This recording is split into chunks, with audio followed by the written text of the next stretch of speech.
Right here we have the Sharkzilla No Mist Humidifier. We have a little light right here. You can turn on and off the light with this button right here. Turn it off, turn it back on. You have 3 fan speeds. That's maximum right there. There's low, there's medium, and there's high. We kept on high all night. This ran all night last night. It was perfect because it helped us humidify the air, which allowed us to breathe better, and we loved it. There's a sleep timer, but we don't mind. We just use it on the whole time. We just kept it on.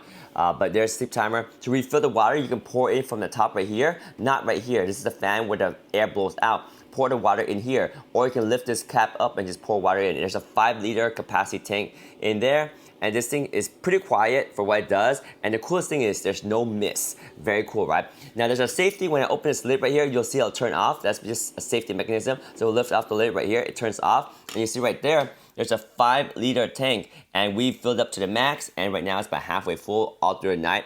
There is a filter right here. And yes, that filter does touch the water. And that's the technology right there that allows you to have no mist on this humidifier. And it's simply just awesome. We love it. We love the humidification, but we don't want the mist, and this does it for us. And this filter does need to be replaced over time, but I would be happy to replace this filter for what it does. Again, that is the Sharkzilla. Of course, you can pour water in here, or you can close this lid, and if you want to, you can add water from up here. Just don't add water here. So now it's ready to go on again, and there we go. It is running again, super quiet.